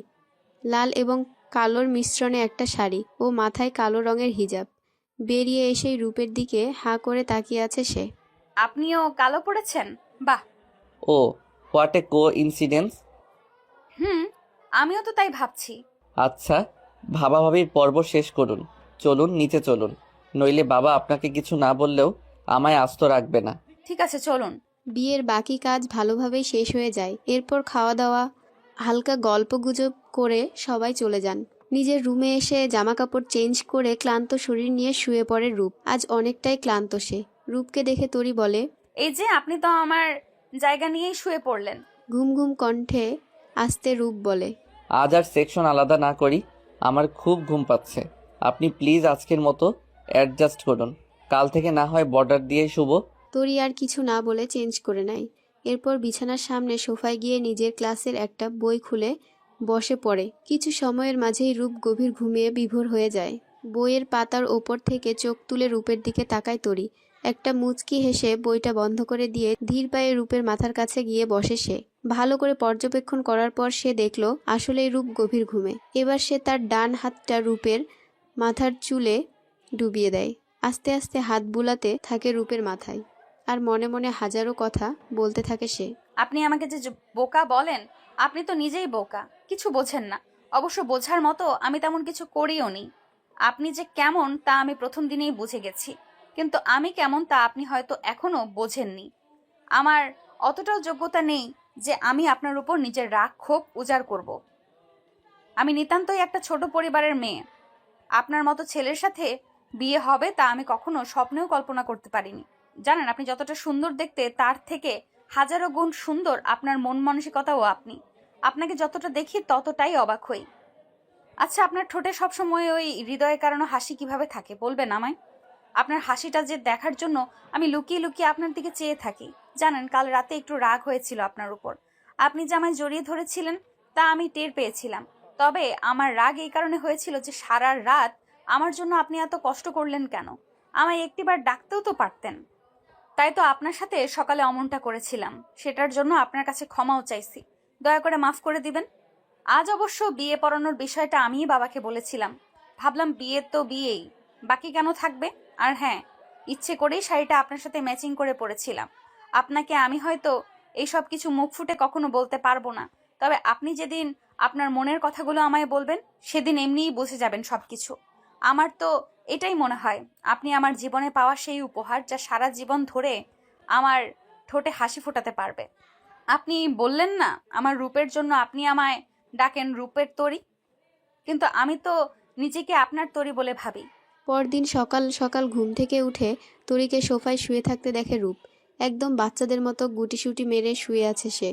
বিছানা ছেড়ে উঠে গিয়ে তরি হালকা নড়ে চড়ে উঠলে হুড়মুড় করে সেখান থেকে দৌড়ে চলে যায় বাথরুমে গিয়েই দরজা আটকে দেয় সে। এদিকে তরি হেসেই চলেছে। আসলে ও না ঘুমিয়ে এইসব লক্ষ্য করছিল। ঘুম থেকে ওঠার ভান করে বাথরুমের দরজায় গিয়ে কড়া নাড়ে সে। ভেতর থেকে রূপ আওয়াজ দিয়ে বলে, ও, আপনি উঠে পড়েছেন? একটু অপেক্ষা করুন, আমি ফ্রেশ হয়ে আসছি। তরি দুষ্টু দুষ্টু হাসি দিচ্ছে। একটু পর রূপ বাথরুম থেকে বেরিয়ে এলে তরি জিজ্ঞাসা করে, আপনি কখন উঠলেন? বললেন না তো কিছু। এই তো মাত্রই উঠলাম। ও, রূপ পাশ কাটিয়ে চলে আসে। মনে মনে ভাবে, ইস ইস রে, ধরা পড়ে গেলে তো আজ আবার বকুনি শুনতে হতো। অন্যদিকে তরি ভাবছে, ধ্যাত, আমি কেন ঘুমানোর ভান করে থাকলাম। যদি উনি থাকতেই চোখ খুলতাম তাহলে আর কাউকে কিছু বোঝাতে হতো না। খাওয়ার টেবিলে রিশাদ সাহেব তরিকে জিজ্ঞাসা করে বলল, তরি, হ্যাঁ বাবা। কলেজে কাল কোনো সমস্যা হয়েছিল? তরি ভাবছে কিছু বলবে কিনা, তার আগেই রিশাদ সাহেব আবারও বলে উঠল, সমস্যা হলেও চিন্তা করো না, আমি কলেজের প্রিন্সিপালের সাথে কথা বলেছি, কেউ তোমায় কিছু বলবে না। ঠিক আছে বাবা। এর মাঝে রূপ ও বলে ওঠে, বাবা, আমরা ভাবছিলাম ওদের বাড়ি থেকে 2-3 দিনের জন্য ঘুরে আসি। আমিও তো যাইনি। আর এমনি তো বিয়ের পরে নাকি কী সব রিচুয়াল থাকে। হ্যাঁ, সেটাও ভালোই হয়। তরি, যাবে মা? বাড়ি যাওয়ার কথা শুনে খুশি হবে নাকি বেজার হবে ভেবে পাচ্ছে না। কারণ তরি খুশি হলেও ও বাড়ির কেউ তরিকে দেখে খুশি হবে না। ঠিক আছে বাবা। তাহলে রূপ, কবে যেতে চাস? আজ দুপুরের আগেই রওনা দেই, কারণ অনেকটা পথ যেহেতু যেতে হবে। ওকে, তাহলে তরি, তোমাদের প্রয়োজনীয় সবকিছু প্যাক করে ফেলো। জি। ব্রেকফাস্ট শেষ করে রুমে আসে তরি। বিছানায় মন খারাপ করে বসে থাকা দেখে রূপ এসে ওর সামনে বসে। এই যে রূপের তরী, আপসেট কেন? নিশ্চুপ। আমায় বলতে পারেন? তরি রূপের চোখের দিকে তাকালে রূপ ওর চোখে জল দেখতে পায়। কিছুটা চিন্তার স্বরে বলে, কি হয়েছে আপনার? চোখে জল কেন? আপনি তো জানেনই আমার মা বাবা বোন আমাকে বিদায় করা নিয়ে সবাই অনেক চিন্তায় ছিল। এখন যদি আবার আমি ওই বাড়িতে পা রাখি, হয়তো ওরা আপনাকেও। রূপ খানিক হেসে দিয়ে তরির হাত দুটো ধরে বলে, আচ্ছা, এই ব্যাপার। আপনার এই ধারণাটাই যদি আমি ভুল প্রমাণ করি তো? মানে না হয় পরেই বুঝবেন। এখন চলুন, জিনিসপত্র প্যাক করে নিন। সকাল 11টা নাগাদ ওরা রওনা দেয় লালমনিহাটের উদ্দেশ্যে। রাত 9টার দিকে ওরা গিয়ে বাড়িতে পৌঁছে। গাড়ি থেকে নামার সাথে সাথেই তরির সৎমা ওকে বুকে জড়িয়ে নেন। ওকে ধরে কত রকম আদুরে কথাবার্তা বলতে থাকে। তরি এইসব দেখে রূপের দিকে তাকায়। রূপ খানিকটা মুচকি হাসি দেয়। তরিও ওর দিকে তাকিয়ে হেসে দেয়। রূপকে সাদরে স্বাগতম জানায় ওর সৎমা। রাতে সবাই মিলে হাসি ঠাট্টা ও নানা রকমের গল্পগুজব করে। আগামীকাল ওদের দুজনকে উদ্দেশ্য করে বাড়িতে ছোটখাটো একটা খাওয়া দাওয়ার আয়োজন করেছে। পরের দিন সকালে একটু দেরি করে ঘুম থেকে উঠে তরি হাত মুখ ধোয়ার জন্য গোসলখানার দিকে এগোতে নিলেই পেছনের বারান্দা থেকে একটা মেয়ের হাসির আওয়াজ শুনতে পাওয়া যায়। হাসির আওয়াজটা ওর কাছে অচেনা লাগে না। তাই পেছনের বারান্দার সামনে গিয়ে দাঁড়ায় তরি এবং সেখানে হাসতে থাকা মেয়েটিকে দেখে তরি মাথা ঘুরে যায়। তুই কবে এলি? চিন্তিত মুখে তরি প্রশ্ন ছুড়ে দেয় মেয়েটির দিকে। কেন রে? আমি এসেছি বলে কি ভয় পাচ্ছিস? তোর জামাইয়ের সাথেও যদি হাসি ঠাট্টা করি এই ভয়ে? সুইটি আসলে তরির সৎ মায়ের বোনের মেয়ে। তরি ও সুইটি সমবয়সী হলেও সুইটি একটু অভদ্র টাইপের মেয়ে। বলতে গেলে ছেলেদের সাথে ফ্লার্ট করাটা ওর অভ্যাস। এই সূত্রে তরি ভয় পাচ্ছে রূপের সাথে যদিও আবোল তাবোল কিছু। না না, তা কেন ভাবতে যাব? এমনিতেই অনেকদিন পর দেখলাম তো তাই। ও, তা তোর জামাইকে তো দেখলাম না, এখনো ঘুমাচ্ছে নাকি? হ্যাঁ হ্যাঁ, ঘুমাচ্ছে। আচ্ছা, আমি হাত মুখ ধুয়ে আসি, কেমন? তরি জলদি ওখান থেকে চলে আসে এবং ওর ঘরের দিকে পা বাড়ায়। ঘরে ঢুকে দেখে রূপ বিছানায় বসে আছে। দেখে মনে হচ্ছে মাত্রই ঘুম ভাঙল ওর। রূপের কাছে গিয়ে তরি জিজ্ঞাসা করে, আচ্ছা, আপনি তো ফ্রেশ হননি তাই না? চলুন একসাথে যাই, আমিও ফ্রেশ হইনি। একসাথে? হ্যাঁ চলুন না। তরি হঠাৎ করে কি কি হলো তা রূপ বুঝতে পারল না। তবে ও এটা ভাবছে তরি আর যাই হোক আজ প্রথম নিজের ইচ্ছেই ওর হাত ধরেছে। খাওয়া দাওয়ার আয়োজন চলছে জোরদার। অনেকেই এসেছে তরিদের চেনা জানা। তরিও হালকা ব্যস্ত। সৎ মাকে সাহায্য করছে সে। অবশ্য এখন সৎ মা বললেও ভুল হবে, কারণ উনি একদম নিজের মায়ের মতো ব্যবহার করছেন তরির সাথে। একটা প্লেটে কয়েক রকমের মিষ্টি সাজিয়ে তরির হাতে ধরিয়ে দেন উনি এবং বললেন, জামাই সে কখন সকালে খেয়েছে, যা গিয়ে দিয়ে আয়। কি মনে করবে দেখ, আমিও তো ভুলেই গেছিলাম। তরি হাসি মুখে প্লেটটা নিয়ে ঘরে ঢুকে, কিন্তু সেখানে পায় না রূপকে। না পেয়ে এদিক ওদিক খুঁজতে থাকে তরি। এরপর বাড়ির পেছনের পুকুর পাড়ে যায় সে। সেখানে একটা চড়াট পাতা আছে। চড়াটের ওপর রূপ তীক্ষ্ণ দৃষ্টিতে পুকুর পাড়ের পাশে বানানো চড়াটের ওপর চোখ রেখে আছে তরি। রূপের পাশেই বসে মাঝে মাঝে গায়ে হাত দিয়ে কথা বলছে সুইটি। পাশে অবশ্য মিলিও আছে, তবে ওর ধান্দা এইসবের মাঝে নেই। রূপের চেহারা দেখে মনে হচ্ছে সে অনেকটা বিরক্ত, তাও সুইটি জোর করেই ওকে ধরে রেখেছে। ওদের পেছনে গিয়ে দাঁড়িয়ে খুব খুব করে কেসে ওঠে তরি। পেছন ফিরে তাকিয়ে তরিকে দেখে অনেকটা স্বস্তি পায় রূপ। সুইটির চেহারা তখন দেখার মতো হয়েছিল। অনেকটা বিরক্তি নিয়েই সুইটি বলে, তুই এখন এখানে কি করছিস তরি? কেন, এসে কি তোর খুব সমস্যা হয়ে গেল? না না, সমস্যা কেন হবে? তাহলে এক কাজ কর, মিলিকে নিয়ে বাড়ির ভেতরে যা, মা তোদের ডাকছে। পরে যাব, বাদ দে তো। বলছি না ডাকছে, যা বলছি। সুইটি মুখ ভাঙিয়ে দিয়ে মিলিকে নিয়ে চলে গেল। রূপ তরির হাতটা ধরে চড়াটে বসিয়ে বলে, বাঁচালেন রূপের তরি, না হলে যে ওর কবলে পড়ে আমিও পুকুরে ঝাঁপ দিতাম একটু হলেই। আর আমি সাঁতারও জানি না। হয়েছে, এখন এগুলো খেয়ে নিন। এতগুলো মিষ্টি আমি একা খাবো? তা নয় তো কি, আর এমনিতেও এতগুলা কোথায়, মাত্র তো 12টা মতো মিষ্টি রয়েছে। না, আমি একা খাবো না, সাথে আপনিও খাবেন কেমন? দুজনে মিলে পুকুর পাড়ে বসে গল্পগুজব করতে থাকে। বিকেলের দিকে ওরা সবাই নদীর তীরে বেড়াতে যায়। সন্ধ্যার দিকে বাড়ি ফিরলে সবাই ক্লান্ত শরীর নিয়ে বিছানায় গা এলিয়ে দেয়। তরি রুমে গিয়ে ঘুমাতে দেখার পর নিজে হাত মুখ ধুতে যায়। এই সময়ের মাঝে সুইটি তরির রুমে ঢুকে এবং রূপকে শোয়া অবস্থায় গিয়ে জড়িয়ে ধরে। রূপ হালকা চোখ খুলে যখন দেখতে পায় সুইটি ওকে জড়িয়ে আছে, তখন ওকে ধাক্কা দিয়ে দূরে সরিয়ে দেয়। প্লিজ রূপ, আমি নিজের করে নিন। আমি আপনাকে তরির চেয়েও বেশি ভালোবাসবো। আপনাকে প্রচণ্ড ভালোবেসে ফেলেছি যে। Sweetie, don't cross your limit. তুমি আমার বোনের মতো। এত নোংরা ধারণাও মাথায় কিভাবে নিয়ে আসলে? আমি ভুল বুঝো না প্লিজ। নিশ্চয়ই ওই তরি তোমার কাছে আমার নামে খারাপ কথা বলেছে। দেখো রূপ, ওর কথা বিশ্বাস করো না। ও তো অনেক খারাপ একটা মেয়ে। তুমি আমায় বিয়ে করে নাও। এসব কথার পরই একটা থাপ্পড়ের আওয়াজ শোনা যায়। রূপ সামনে তাকায়, দেখে সুইটির গাল ধরে দাঁড়িয়ে আছে এবং পাশেই অগ্নিচক্ষু দৃষ্টিতে তাকিয়ে আছে তরি। তরি বলতে শুরু করে, আমি কল্পনাও করতে পারিনি তুই এতটা নিচে নামতে পারবি কখনো। বোনের স্বামীর সাথে এমন নোংরামি করতে তোর একটুও মনে বাঁধলো না? তোকে তো আজ উচিত শিক্ষা দিতে হবে। চল খালার কাছে, তোর সব কুকীর্তির কথা বলবো। সুইটি এখন বাঁচার আর কোনো উপায় না পেয়ে তরির পা চেপে ধরে। তরি বোন আমার, ভুল হয়ে গেছে, এবারের মতো মাফ করে দে। তোর পায়ে ধরি, প্লিজ আমায় মাফ করে দে। আমি আর জীবনে কারোর সাথে এমন কিচ্ছু করব না। তোকে তো শাস্তি দিতেই হবে, না হলে তুই কখনো শুধরাবি না। তোরে প্লিজ এভাবে বলিস না। আমি কথা দিচ্ছি তোকে, আমি আর কখনো এমন করব না। আমায় ক্ষমা করে দে বোন, প্লিজ। তরি ও যখন বলছে মাফ করে দিন, আমার মনে হয় বাড়ির কাউকে এ ব্যাপারে না বলাটাই ভালো হবে। বললে সবাই এমনিতেই নানান রকম চিন্তা করবেন। তরি রূপের কথা মতো সুইটিকে যেতে দেয়। রূপের সাথে আর কোনো কথা না বলে হাত মুখ মুছে বিছানার এক কোণে শুয়ে পড়ে তরি। রূপ তরির সাথে কথা বলার জন্য দু একটা কথা জিজ্ঞাসা করতে চাইলেও তরি কোনো জবাব দেয় না। পরদিন সকাল সকাল ওরা ঢাকার উদ্দেশ্যে বেরিয়ে পড়ে। মধ্যম গতিতে গাড়ি চালাচ্ছে রূপ। তরি জানালার বাইরে মুখ দিয়ে বসে আছে।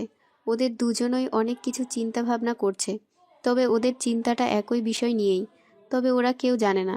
তরি ভাবছে, লজ্জা হোক আর যাই হোক, ওনাকে আমার মনের কথা সবকিছু খুলে বলবো।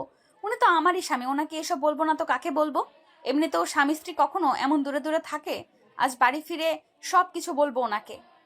উনি কিছু বলুক আর না বলুক, তাতে কি আসে যায়? যদি আমাকে ভালো নাও বাসে, তাহলে ওনার ঘাড় ভালোবাসবে, দেখা যাবে সবকিছু। এইসব ভেবেই তরি একবার রূপের দিকে তাকায়। দেখে রূপ সামনের দিকে তাকিয়ে মনোযোগ সহকারে ড্রাইভ করছে, যেন এটাই ওর ইম্পর্ট্যান্ট কাজ। তরি মনে মনে ভাবছে, ইস, দেখো না কিভাবে গাড়ি চালাচ্ছে। পাশে যে বউ বসে আছে তার দিকে খেয়ালই নেই। নিজে তো মুখ ফুটে কিছু বলতে পারে না, আবার আমায়ও কিছু জিজ্ঞেস করে না।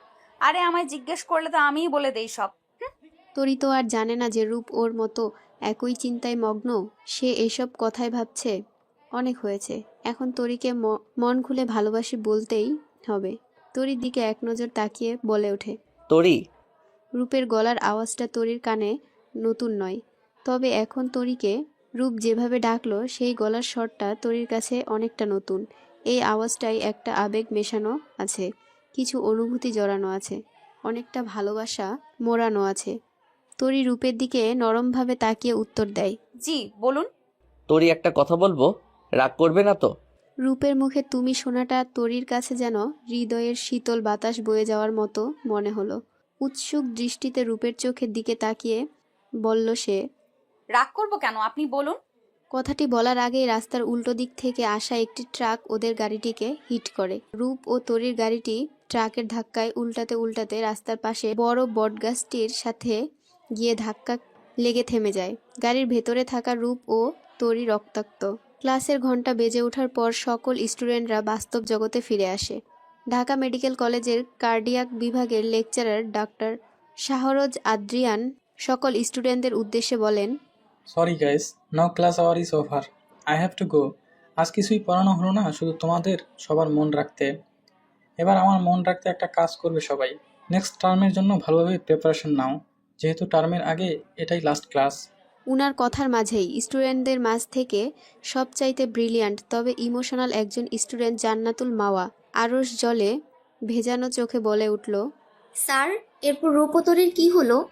বাঁ হাতের কনিষ্ঠ আঙ্গুলটি দ্বারা ভ্রু চুলকে আদ্রিয়ান বলল, আরশ, আগের টার্মে তোমার রেজাল্টটা অনেকটা লো ছিল, সো এখন এসব কিছুর মাঝে না থেকে পড়াশোনায় মন দাও।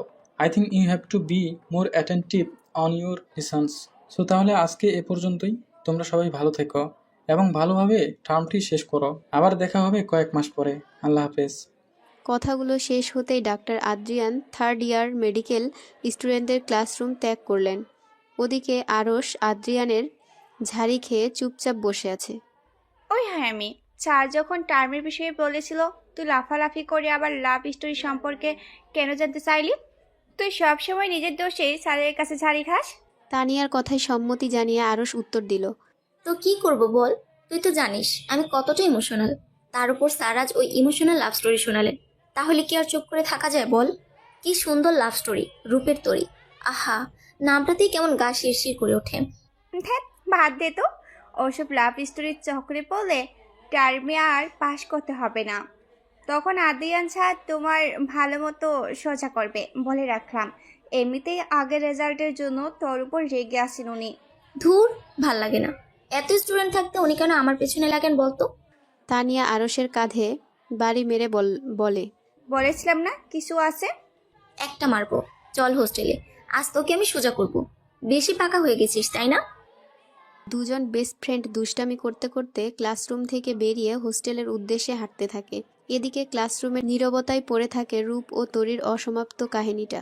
না, এ কাহিনী যে অসমাপ্ত হবার নয়, আরও কিছু দূর যে যেতে হবে, আরও কয়েকটা পৃষ্ঠা উল্টাতে হবে স্মৃতির পাতা থেকে, তবেই না পূর্ণ হবে রূপ ও তরির গল্প। এক নাগারে ফোনের রিং বেজেই চলেছে। রাত্রি 11টার সময় সাধারণত আদ্রিয়ান ডিনার করে। এমন সময় কারো ফোন আশা করে না সে, করলেও যদি কোনো পেশেন্ট থাকে তাহলে ফোন ধরে। বিরক্তির সাথে ফোনটা ধরার পর ওপাশে যখন আরশের বলার আওয়াজ পেল, রাগে আদ্রিয়ানের চোখ মুখ লাল হয়ে গেল। ধমকের সুরে আরশকে বলল সে, রাত 11টার সময় পড়াশোনা ফেলে রেখে ফোন দেওয়া হচ্ছে? তোমার সমস্যাটা কি আরশ? তুমি কি একজন ভালো ডক্টর হতে চাও না? সরি স্যার, আসলে ভাবলাম আপনি তো অনেক রেগে আছেন, যদি আরো বেশি রাগ করে ফেলেন আমার উপর। এমনিতেও কাল আপনি দেখা করতে বলেছিলেন, করিও নি। আরশ, জি আদ্রিয়ান, বলুন।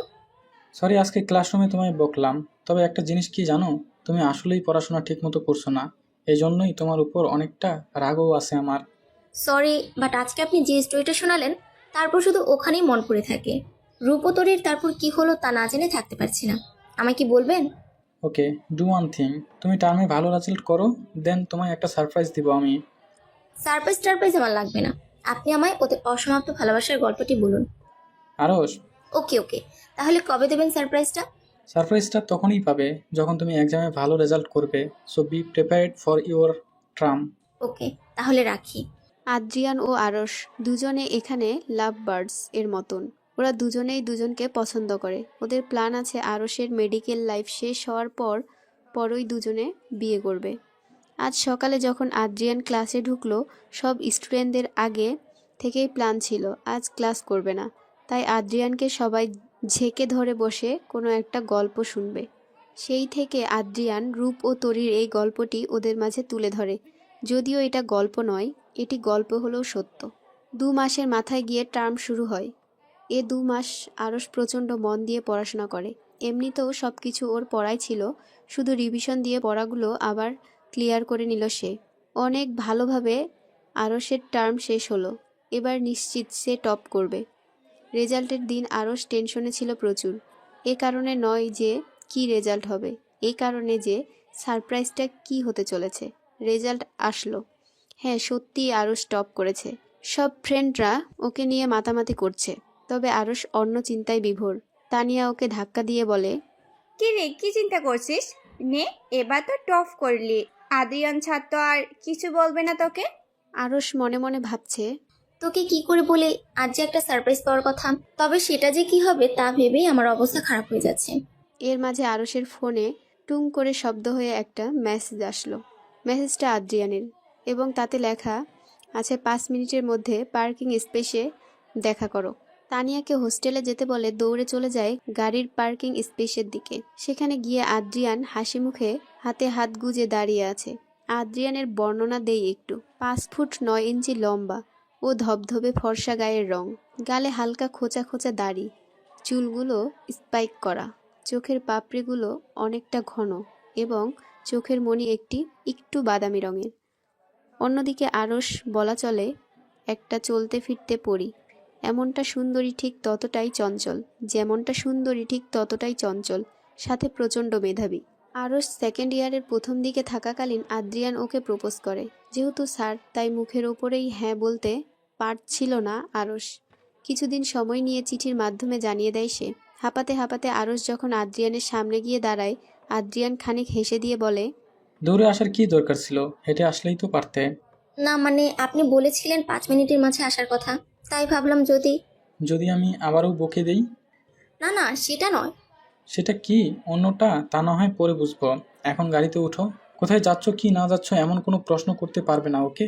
কিন্তু বলবেন তো চুপচাপ গাড়িতে বসো। আরশ আর কথা না বাড়িয়ে গাড়িতে উঠে বসে। আরশের চুপ হয়ে যাওয়া দেখে আদ্রিয়ান লুকিয়ে হেসে দেয়। এরপর সেও গাড়িতে ওঠে। গাড়ি স্টার্ট করে চলতে থাকে আদ্রিয়ানের উদ্দেশ্যের দিকে। আদ্রিয়ান গাড়িটি এয়ারপোর্টের সামনে এসে দাঁড় করায়। এয়ারপোর্টে কেন এলাম আমরা? বিদেশে বেড়াতে যাচ্ছি নাকি? বলেছি না চুপচাপ থাকো। ওকে। এভাবে সারাদিন গাড়িতেই বসে থাকবে নাকি? বের হও। ও হচ্ছে তো। গাড়ি থেকে বের হয় আদ্রিয়ান আরশের হাত ধরে হাঁটা শুরু করে। এয়ারপোর্টের ভেতরে ঢুকে আরশকে এক জায়গায় বসিয়ে দিয়ে আদ্রিয়ান রো এরিয়ার দিকে চলে যায়। একটি ফ্লাইট সম্পর্কে জিজ্ঞাসাবাদ করার পর আরশের পাশে এসে বসে। আরশ এখনও চুপচাপ বসে আছে। আরশকে চুপ থাকতে দেখে আদ্রিয়ান বলে, চুপ করে আসো যে? আপনি তো কথা বলতে বারণ করলেন। ও সো সরি, কিন্তু এখন তো কথা বলো। আপনি কি সারপ্রাইজ দিতে চান একটু বলুন তো। আমার মাথায় তো কিছুই আসছে না। আমরা এয়ারপোর্টে বা কেন এলাম? সব প্রশ্নের জবাব পাবে, জাস্ট ওয়েট অ্যান্ড ওয়াচ। আর কতক্ষণ? Only 10 minutes. ঠিক আছে। 10 মিনিট পরে ইউকে থেকে আসা এয়ারক্রাফট বাংলাদেশে ল্যান্ড করে। আদ্রিয়ানের চোখ সামনের দিকে। কখন ওনারা আসবেন? তাদের ছাড়া আদ্রিয়ান অসম্পূর্ণ। হঠাৎ আদ্রিয়ানের দৃষ্টি সামনেই থেমে গেল। আরশ ওর চোখের দিকে অনুসরণ করে সামনের দিকে তাকাতে দেখতে পায় এক মধ্যবয়সী কাপল ওদের দিকে হাসি মুখে তাকিয়ে এগিয়ে আসছে।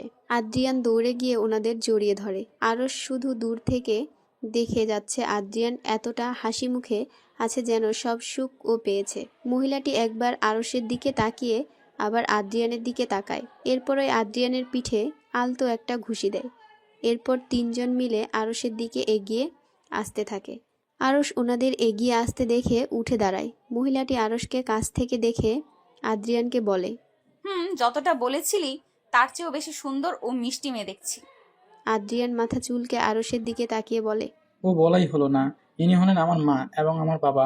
আরশ তো এ কথাটি শুনে লজ্জায় লাল হয়ে গেছে। এরপর ওনাদের দুজনকে সালাম করে বলে, সরি আঙ্কেল আন্টি, আসলে উনি বলেছিলেন না তো। আরে না মা, এতে কোনো সমস্যা নেই। আর এমনিতেও ওকে আমরাই বারণ করেছিলাম বলতে। এরপর আদ্রিয়ানের বাবা ওর আদ্রিয়ানের মাকে উদ্দেশ্য করে বলে, তরি, তুমি আরশকে নিয়ে এগোতে থাকো, আমিও আদ্রিয়ান আসছি। তরি নামটি শুনে আরশ চমকে উঠল। পাশে থাকা আদ্রিয়ানের মায়ের দিকে অবাক চোখে তাকিয়ে বলল, তরি। আমি তো তরি। কেন মা, কি হয়েছে?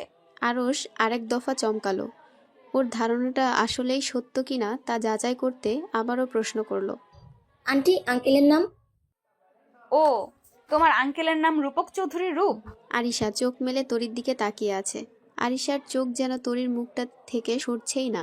তরি আরিশার হাত ধরে মুখে হাসি নিয়ে, কিছু হয়েছে আরিশা? এমন ভাবে চেয়ে আছো যে? নিশ্চুপ। আরিশা। তরি আরিশাকে ধাক্কা দিয়ে সে চমকে ওঠে। তারপর তরিকে জিজ্ঞাসা করে, আন্টি, তাহলে আপনি সেই? তরি মুচকি হেসে দিয়ে বলে, হ্যাঁ, আদ্রিয়ান তোমায় বলেছে। জি আন্টি। কিন্তু কিন্তু কি? আপনাদের অ্যাক্সিডেন্টের পর কি ঘটেছিল? আচ্ছা, সবকিছু কি এয়ারপোর্টে দাঁড়িয়েই শুনবে? চলো বাড়িতে পৌঁছে গল্প করি। গাড়ি করে ওনারা চৌধুরী ম্যানশনের দিকে রওনা দেয়। রূপ ও তরি আসলে লন্ডনে ছুটি কাটাতে গিয়েছিল। দুজনের প্রচুর ব্যস্ততার মাঝে থাকতে হয়, তাই এবার ছুটিতে আদ্রিয়ান ওদের 1 মাসের ছুটিতে বাইরে পাঠিয়েছিল। চলুন আরেকবার অতীতে ফিরে যায়। 4 মাস পর আজ তরি চোখ খুলল। অ্যাক্সিডেন্টের পর রূপ ও তরি দুজনেই প্রচুর পরিমাণে জখম হয়েছিল। অবশ্য রূপের চেয়ে তরির অবস্থায় বেশি ক্রিটিক্যাল হয়েছিল, কারণ রূপ সিট বেল্ট পরলেও তরি পরেছিল না। এতে করে ট্রাকের ধাক্কা লাগায় পরপরই ওর মাথাটা গাড়ির জানালার পাশে বাড়ি খায়। দীর্ঘ 4 মাস কোমায় থাকার পর আজ একটু হলেও এদিক ওদিক চোখ বুলাচ্ছে তরি।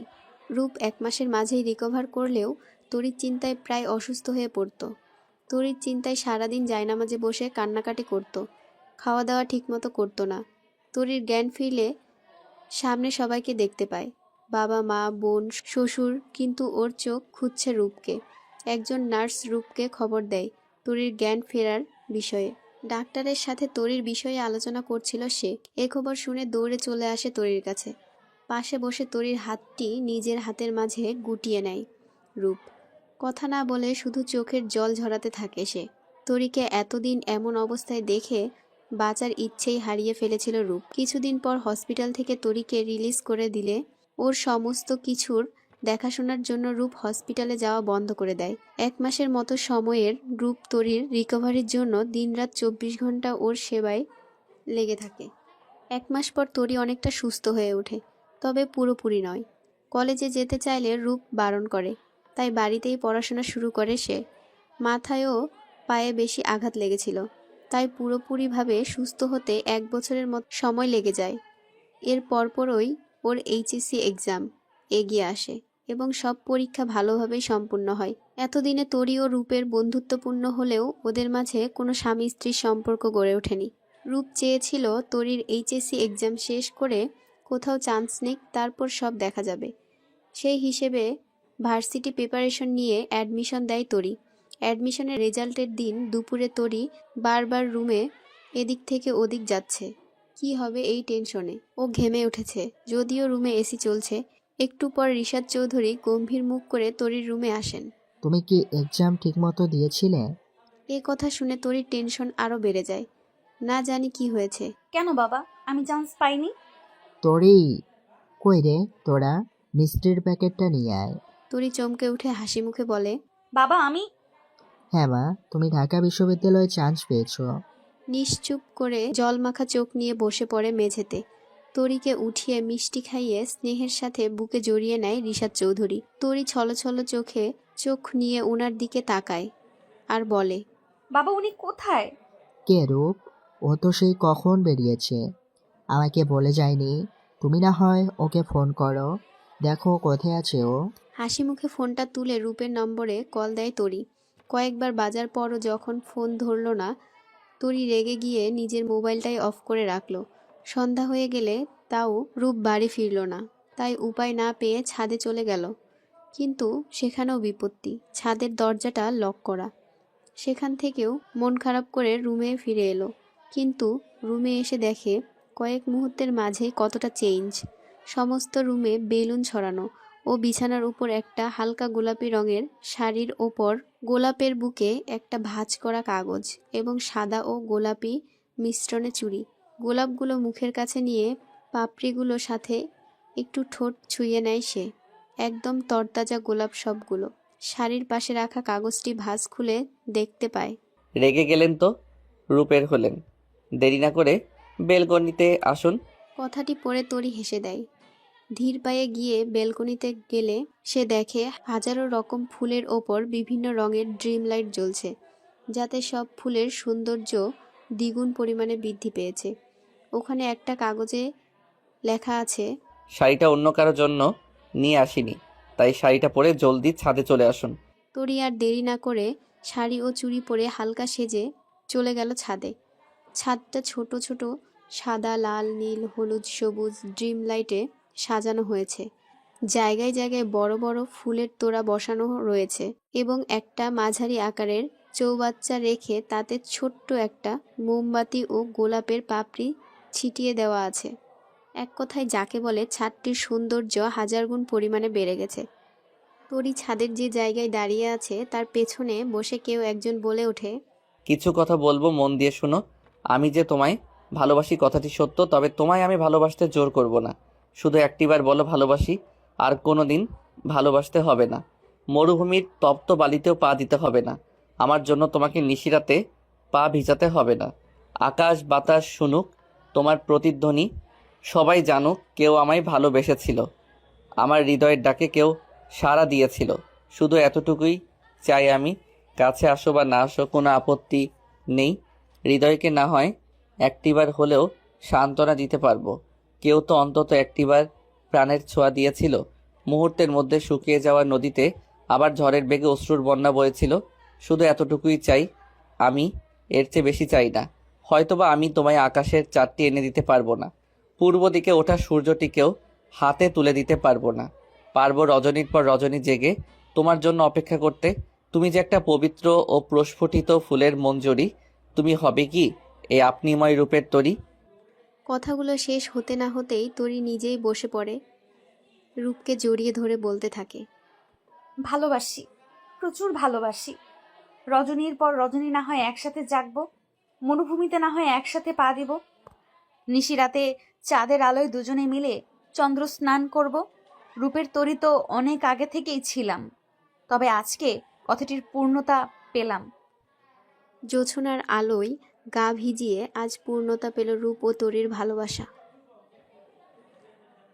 ড্রয়িং রুমে সোফায় হাতে হাত জড়িয়ে পাশাপাশি বসে আছে রূপ ও তরি। ওদের সামনে বসে আছে আদ্রিয়ান ও আরিশা। আরিশার চোখে একটু একটু জল। তরি ও রূপের বলা কথাগুলো শুনে গায়ে কাঁটা দিয়ে উঠেছে ওর। এতটা ভালো কেউ কাউকে বাঁচতে পারে? আরিশার চোখের কোণে জমা বিন্দু পরিমাণ জলটুকু হাতের আঙুলের সাহায্যে মুছে দিল। তরি সোফা থেকে উঠে গিয়ে সেলফে রাখা একটা অ্যালবাম আনলো। সেখানে রূপ ও তরির আগের কত শত স্মৃতি রয়েছে।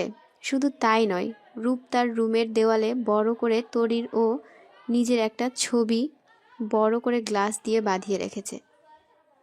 আরিশা রূপকে নরম গলায় জিজ্ঞাসা করলো, আঙ্কেল, এতটা ভালোবাসা যায় কাউকে? কাউকে কতটা ভালোবাসা যায় সেটা আমার জানা নেই, তবে তরির প্রতি ভালোবাসাটা না কমে শুধু বাড়ছেই। তরির জন্য আমার ভালোবাসাটা অন্য সবার কাছে অসীম পরিমাণে হলেও আমার কাছে সব সময় বিন্দু পরিমাণই মনে হবে। আমি প্রতিদিন নতুন করে ওকে ভালোবাসি, নতুন করে ওর সংসারটা গোছাই, নতুন করে ওর সাথে নিজেকে অনুভূতি ভেজাই। দেওয়ালে পিঠ ঠেকিয়ে দাঁড়িয়েছিল। রূপের কথাগুলো শুনে ওর চোখে জল চলে এলো। বাড়িতে প্রথম হবু বউ এসেছে, আর এমন সময় এতটা ইমোশনাল সবাই, এটা কি মানায়? তাই সবাইকে উদ্দেশ্য করে তরি বলে ওঠে, এই যে এই প্রথম আরিশা আমাদের বাড়িতে এসেছে, আর এমন সময় সবাই এত কান্না কান্না ভাব নিয়ে বসে আছো কেন? চলো চলো, সবাই একসাথে লাঞ্চ করব। তরির কথা শুনে রূপ উঠে তরির সাথে ড্রয়িং রুমে চলে গেল। ড্রয়িং রুমে বসে আছে আদ্রিয়ান ও আরিশা।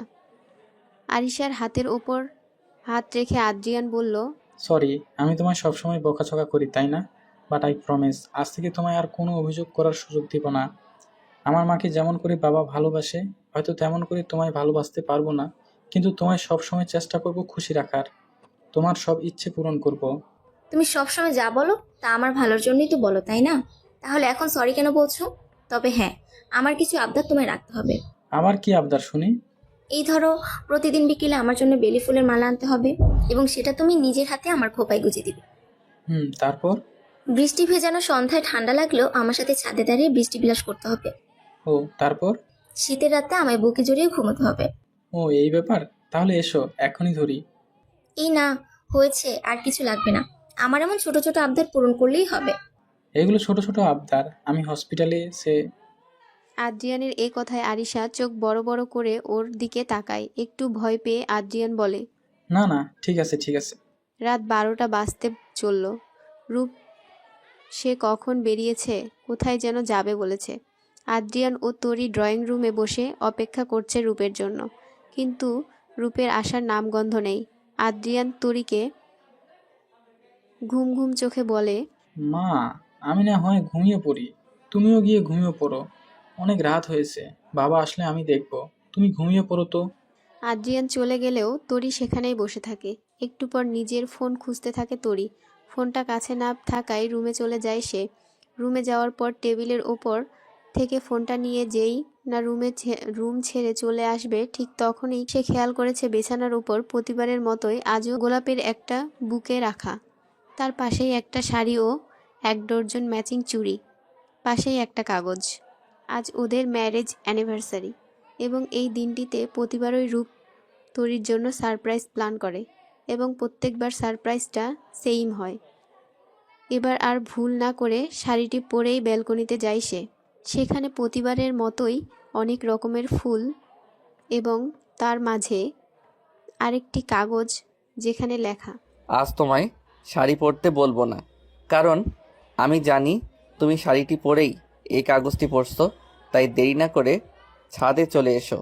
তরি আবারও হেসে দেয়। সোজা চলে যায় ছাদে। একই সাজ, একই লাইটিং, সব কিছু একই রকম আছে, কিন্তু ভালোবাসাটা একই রকম নেই ওদের মাঝে। সেটা যে শতগুণ পরিমাণে বেড়ে গেছে। আজ আবারও তরির পেছনে থেকে হাঁটু গেড়ে বসে আছে রূপ।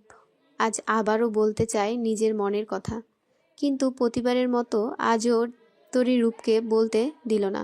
তার আগেই রূপকে জড়িয়ে ধরে বলে ফেলল, বলতে হবে না, আমি তো আপনারই, আমি তো রূপের তরি, যা আগেও ছিলাম, এখন আছি, এবং সারা জীবন থাকবো।